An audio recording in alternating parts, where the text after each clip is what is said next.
अनाथ बेटा। रूपा और शेखर सरिता विहार में रहते हैं। वो अपनी जिंदगी में बेहद खुश होते हैं। दोनों का शौर्य नाम का एक बेटा भी होता है, जिस पर दोनों ही अपनी जान छिड़कते हैं। शेखर, अब तो आप शौर्य को अपनी गोद से नीचे उतार दीजिए, उसके सोने का टाइम हो रहा है। नहीं रूपा, इसे मेरे पास ही रहने दो प्लीज। मैं थोड़ी देर में इसे बिस्तर में सुला दूंगा। लेकिन कल सुबह आपकी ऑफिस में मीटिंग भी तो है ना, और इसके लिए आपको कल जल्दी भी तो निकलना होगा।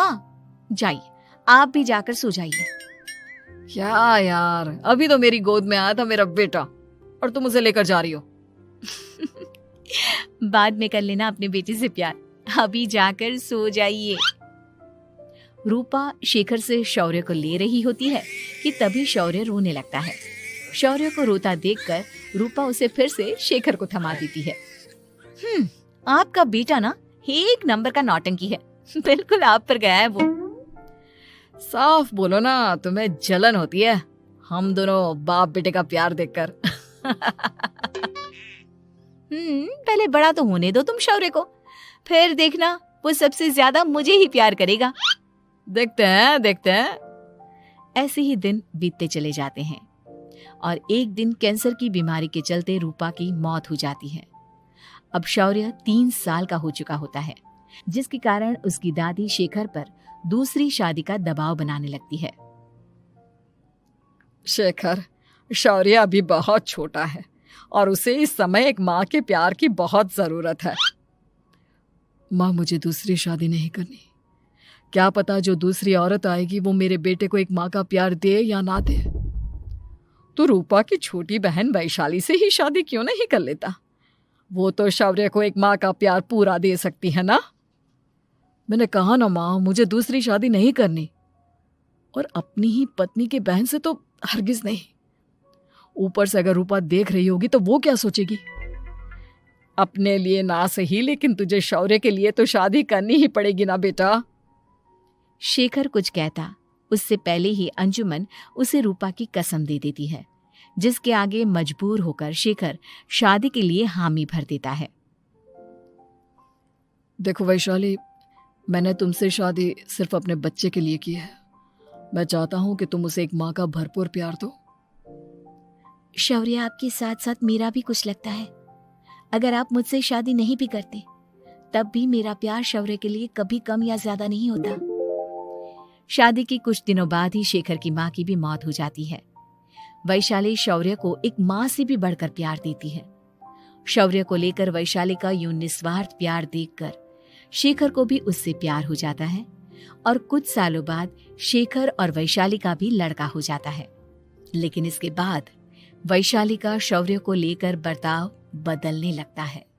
वैशाली, मैं देख रहा हूँ तुम आजकल शौर्य का जरा भी ध्यान नहीं रख रही हो। मुझे पता नहीं था कि आदित्य के होने के बाद तुम इतना बदल जाओगी। आदित्य मेरा अपना सगा खून है और शौर्य दीदी का, फिर मैं दोनों में अंतर कैसे नहीं करूं? माँ भले ही दोनों की अलग अलग है, लेकिन पिता तो एक है ना। अगर मुझे पहले पता होता कि तुम इतनी जल्दी बदल जाओगी तो मैं कभी तुमसे शादी ही नहीं करता। हाँ, तो किसने कहा था आपसे मुझसे शादी करने के लिए? मैं थोड़ी ना आई थी आपके पास, आपकी माँ ही आई थी मेरे घर आपका रिश्ता लेकर।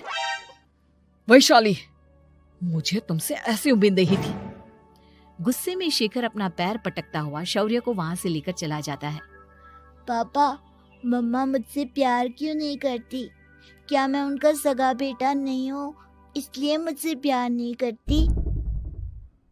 मम्मा नहीं करती तो क्या हुआ बेटा, पापा तो करते हैं ना आपसे प्यार। कुछ दिनों के बाद, आज तुझे खाना पीना कुछ नहीं मिलेगा, चल चुपचाप से अपने रूम में जाकर सो जा। माँ, अब भाई को खाना क्यों नहीं दे रही हो? बेटा तू आराम से खाना खा, इस नालायक की चिंता मत कर। एक दिन खाना नहीं खाएगा तो मर नहीं जाएगा ये। अगर भैया नहीं खाएंगे तो मैं भी नहीं खाऊंगा। तू अपने भाई का भक्त क्यों बन रहा है? ये तेरा सौतेला भाई है, सगा नहीं जो तू लक्ष्मण बन रहा है। माँ, आपको इतना भी नहीं मालूम? श्री राम और लक्ष्मण सगे भाई नहीं थे। श्री राम माता कौशल्या और लक्ष्मण माता सुमित्रा की कोख से जन्मे थे। दोनों के सिर्फ पिता एक थे, लेकिन माँ अलग थी। मुझे ज्यादा ज्ञान देने की जरूरत नहीं है। ये सतयुग और त्रेता युग नहीं है, समझे? आया बड़ा भाई का चमचा। इतना कहकर वैशाली वहां से चली जाती है, जिसके कुछ टाइम बाद शिखर वहां आता है और आदित्य उसे सारी बात बताता है। मुझे माफ कर दो शौर्य, तुम्हारी माँ के जाने के बाद मुझे दूसरी शादी का फैसला करना ही नहीं चाहिए था। अगर मैं दूसरी शादी नहीं करता तो शायद आज तुम्हारी ये हालत ना होती। नहीं पापा, अगर आप शादी नहीं करते तो मुझे आदित्य जैसा छोटा भाई कभी नहीं मिलता। थैंक यू मुझे इतना अच्छा भाई देने के लिए। तुम दोनों हमेशा ऐसे ही साथ रहना, फिर कोई भी तुम दोनों का कुछ नहीं बिगाड़ पाएगा। चलो मैं तुम दोनों को आइसक्रीम खिला कर लाता हूँ, बहुत भूख लग रही है ना। शिखर शौर्य और आदित्य को आइसक्रीम दिलाने लेकर जाता है।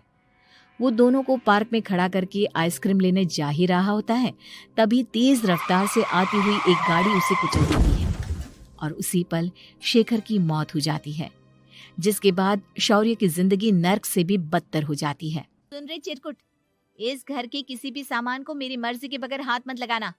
इन सब पर अब तेरा कोई हक नहीं है, समझा? ठीक है माँ, मैं आपकी इजाजत के बगैर किसी चीज को हाथ नहीं लगाऊंगा। चल जाकर अब पूरे घर की सफाई कर। महज 7 साल का शौर्य वैशाली के कहने पर अपने नन्हे नन्हे हाथों से पूरे घर की सफाई करने लगता है। ऐसे ही दिन बीतने लगते हैं, लेकिन मासी से माँ बनी वैशाली को उस मासूम से बच्चे पर जरा भी तरस नहीं आता। क्यों शौर्य, ये घर में इतनी गंदगी कैसे हो रही है? ढंग से सफाई नहीं की है क्या तूने?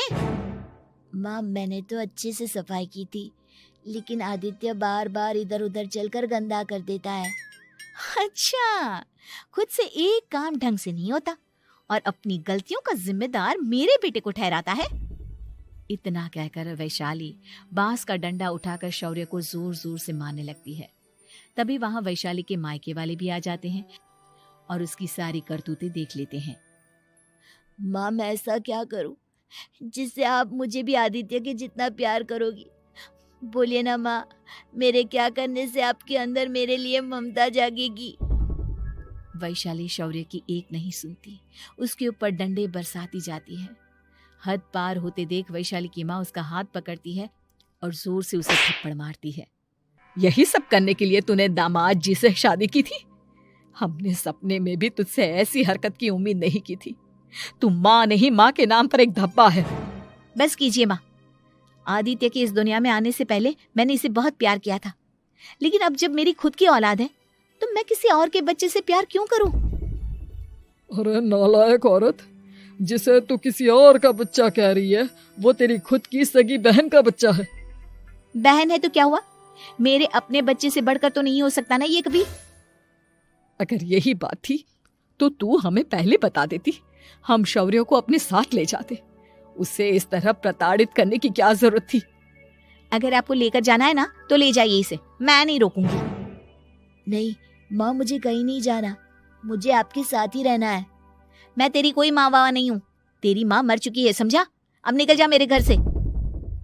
माँ आप बहुत गंदी हो, मुझे भी नहीं रहना आपके साथ, मैं भी भाई के साथ ही जाऊंगा। अरे तू क्यों जाएगा, तू तो मेरा सगा बेटा है, जाने दे इसे। हम यहाँ ऐश से रहेंगे, तुम्हारे पापा बहुत सारी जमीन जायदाद छोड़ गए हैं तुम्हारे लिए। नहीं माँ, मुझे भाई के साथ जाना है। आप अच्छी नहीं हो, आप बहुत बुरी हो, आप भाई को बहुत परेशान करती हो। देख वैशाली, तुझसे ज्यादा समझ तो इस मासूम बच्चे में है।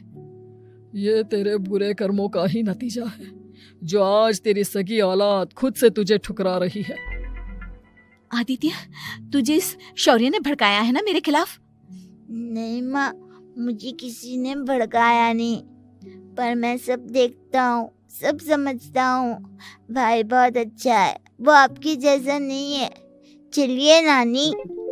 इतना कहकर वैशाली के मायके वाले आदित्य और शौर्य को अपने साथ ले जाते हैं और इस तरह वैशाली बड़े से घर में अकेली पड़ जाती है। 2 बेटों के होते हुए भी आज उसे माँ कहकर बुलाने वाला कोई नहीं होता।